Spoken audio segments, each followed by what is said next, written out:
Keep on the sunny side, always on the sunny side. Keep on the sunny side of life. It will help us every day, it will brighten all the way. If you keep on the sunny side of life.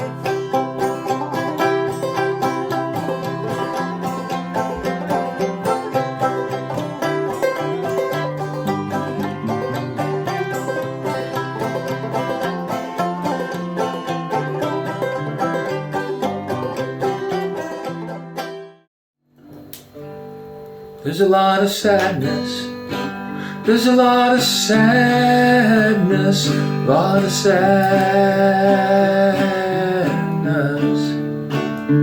all around. And it gets too heavy. And it gets too heavy. And it gets too heavy.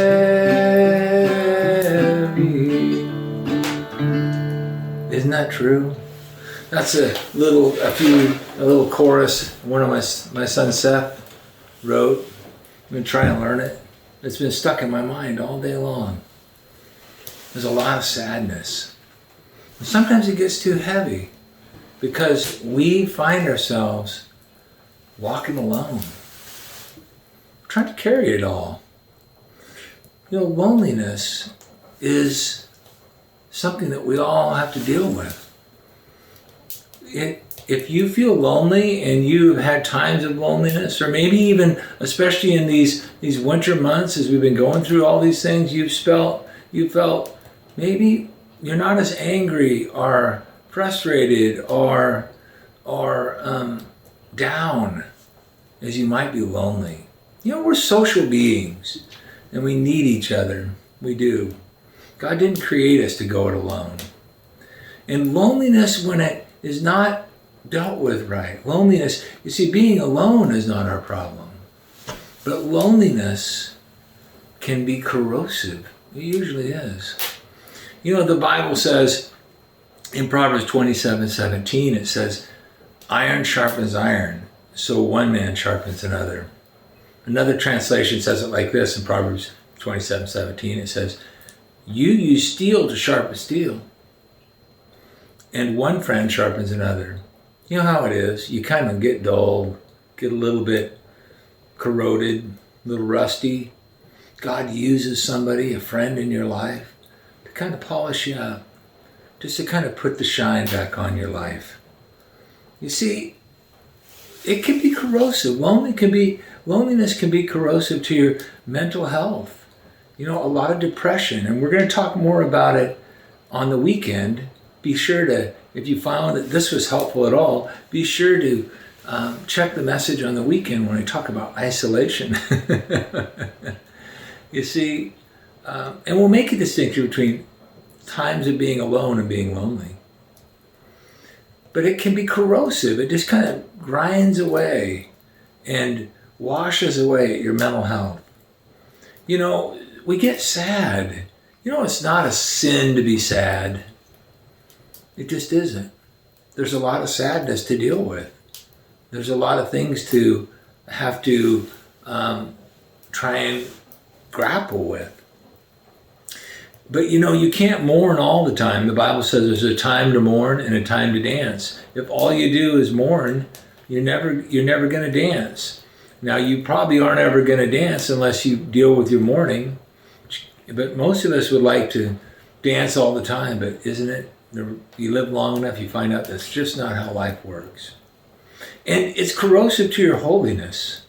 You see, it can be corrosive to your happiness. It can be corrosive to your holiness. That means your morals start to slide. Lots of really, really good people have fell into sin, just not because they wanted to, or you might feel like this. It wasn't because you wanted to. You really wanted to be faithful. You wanted to be true. You wanted to stop whatever you were doing that was bad. You were just so lonely. I understand. I want you to know I understand what you're dealing with. It makes it so tempting and such a struggle. It's like a dam that is just, stuff is just backing up behind it, and that you reach that that fullness of loneliness, and it just kind of spills over the top and washes it all out. And it can be corrosive to your health. Do you know it's hard on us to be alone? You know, it's why they say that people that live with other people tend to live longer. You help each other. Well, it could also be that they call the doctor or the ambulance. There are those obvious things that fit in. But we're not created to be solitary beings. It grinds away at us. It grinds away at our life. Remember the story? It was a movie that came out a few years ago, Cast Away, with Tom Hanks. And he's crashed in the middle of nowhere, and there's nobody. Everybody thinks he's dead, and he's out on this deserted island, kind of in a Robinson Crusoe kind of situation. Only he doesn't have anybody, except for he has I think it was a volleyball, and of course it was a Wilson volleyball. And he attached himself to it, and he would cry out, "Wilson!" Because we do this with ourselves because we need each other. You know, this can grind away at you, and if you've been feeling it, and you've been feeling maybe lonely and longing, it's not a sin. You know, Genesis 2:18 says, "Then the Lord said, it is not good for the man to be alone. I'll make a helper suitable for him." You know, God in that original creation had relationship in mind with him and with others. So we need others to keep us happy and holy and healthy and centered. This is what I love, this verse out of Proverbs 27. It says, Proverbs 27:9, it says, "Oil and perfume make the heart glad. So a man's counsel is sweet to his friend."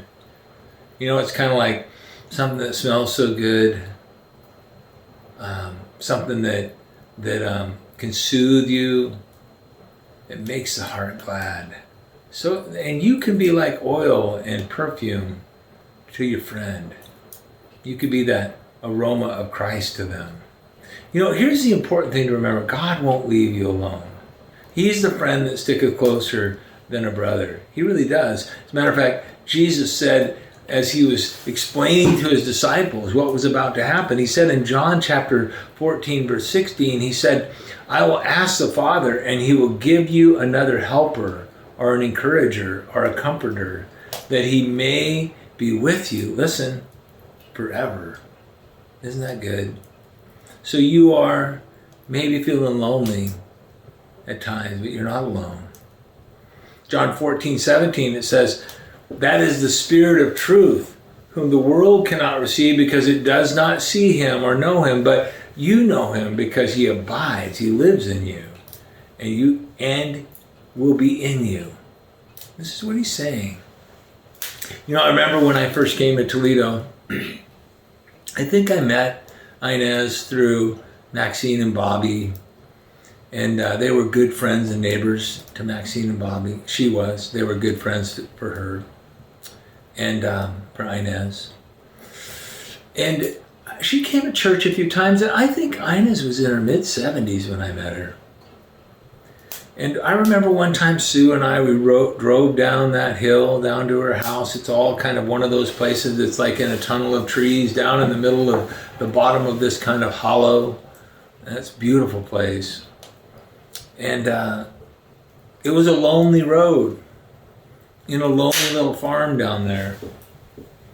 Oh, I'll shut this so I don't get too much cracking and popping. And we sat around her little kitchen nook, and her husband had died a few years earlier, and she was so lonely. And I remember we sat around her kitchen table, and she prayed to give her heart to the Lord after a long conversation. And you know, I remember that moment, and she reminded me later, she said, "That's when Jesus came in to my loneliness, and my world changed." Now, don't get me wrong, she still had her friends, Marvin and Jody, and Bobby and Maxine, and many, many other people that that were her great friends, Dell and other people like that were there, but she was never alone now.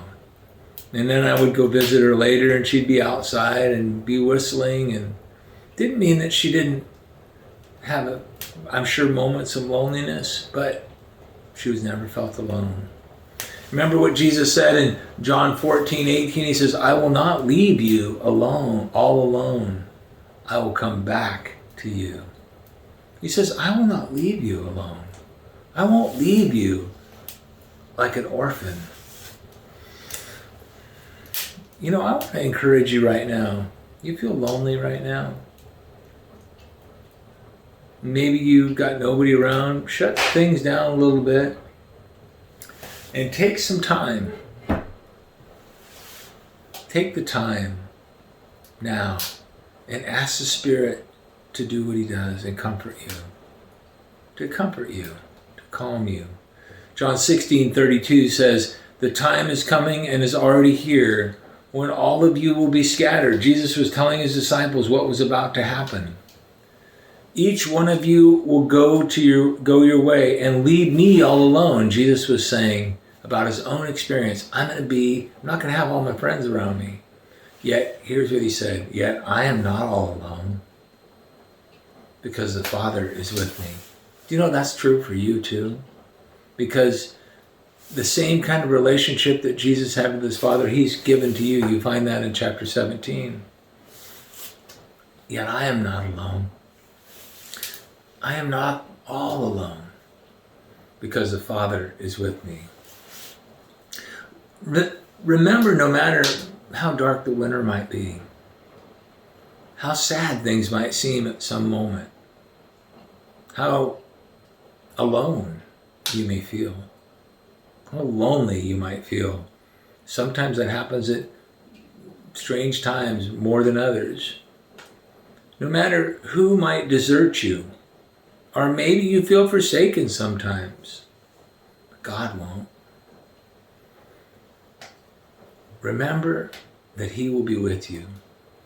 No matter who has left you, or how you might feel like no one's around.